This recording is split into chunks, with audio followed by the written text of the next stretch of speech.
We've been spending time with the reloaded Camaro, driving it around, working the bugs out, and we're very happy with the way this car came out. In fact, we've taken it to a couple events, car shows locally. It won.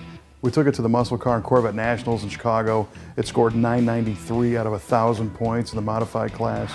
So it's really a tribute to the work that the crew did to put this car together, because it looks great, it runs great, it drives excellent, and we're all very happy with the way it turned out.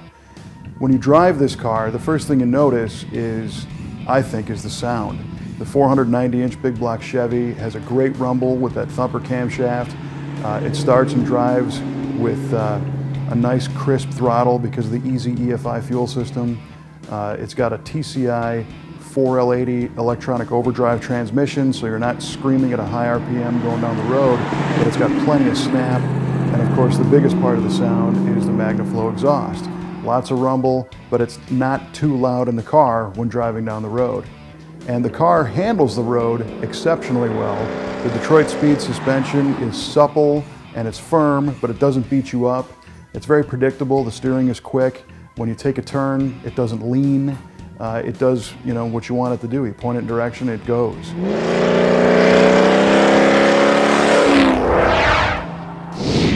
The tires are Toyo T1 Proxys Sports, and they're basically new Corvette tires. So they have an OE level of comfort. They're not very loud, and they don't beat you up, but they stick like glue, especially in the turns. The wheels from Rocket Racing have just enough nostalgia with the appearance, but it's a modern 18-inch tire size. And the overall look of the car with the BASF Silver Bullet silver and Gunsmoke gray stripe, they look new because they're a new style color with a fine pigment, but again, it's got a retro kind of feel because it's a classic design applied to a car that has most of its stock body lines just cleaned up and refined. Door gaps tightened, the wing is a little bit tighter to the body. Everything is just smoothed out and made to look a little bit sharper and more crisp. Inside the car, it feels like a new car because it is a brand new car. We got lots of interior restoration parts from Classic Industries. The seats look almost like they could have been stock, but if you look closely, they've got a little more support in the sides. Those are Scat Pro Car bucket seats. They're kind of an articulated bucket seat to keep you firmly planted when you throw this car through the turns. The Morris Concepts 3-point seat belts are a modern addition, again, to make you feel a little bit more safe in the car. The new Vintage USA gauges have a new style movement inside, but they look like they belong. And of course, there are creature comforts, an MP3 stereo, and of course, a vintage air system, which provides ice cold air conditioning and the Gen 4 controls so that you can blend from heat at the floor to a smooth transition of a defrost, just like on a new car.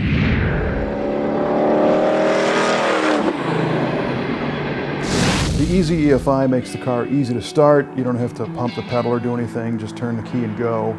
And as you drive, it's constantly refining its tune, which means it is cleaning up the air-fuel curve to be more and more efficient. It's like you constantly have an expert onboard tuner refining your system for you every time you drive.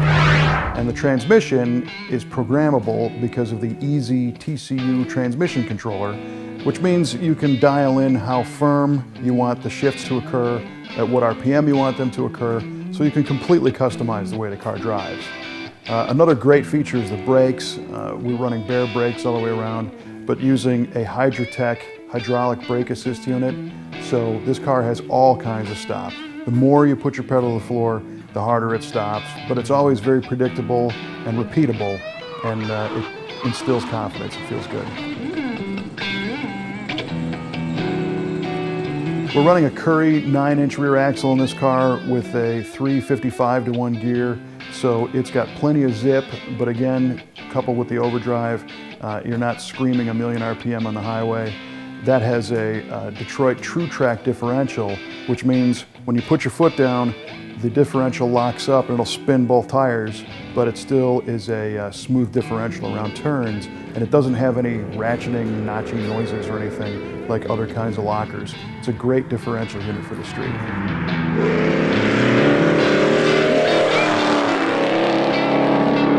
been able to gather that we tried to build as much drivability into this car as possible. You know, and just maybe 10 or 15 years ago, if you said you've got a big block 68 Camaro, you know, especially with a giant camshaft in it, you would be thinking that it's temperamental, that it's not something you could drive every day. But this car, if you had to, you could use this as a commuter car. You could drive this thing to work every day if you really wanted to. Things like the cooling system have been really beefed up.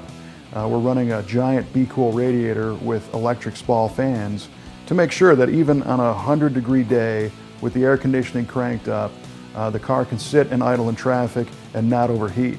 And it's those kind of things that really make these cars a joy to own, where you don't have to worry about them. You don't have to worry about watching that temperature gauge all the time or be freaked out that it's not going to start or it's going to blow the radiator cap and cause a bunch of problems. So our team had a great time building this car. It's certainly a ton of fun to drive. And you can find out more about all the parts and things that we use to build this car on our website at v8tvshow.com/reloaded. In fact, you'll also find a photo gallery with over 3,000 still photos of the whole build, plus all the videos. You should go check it out.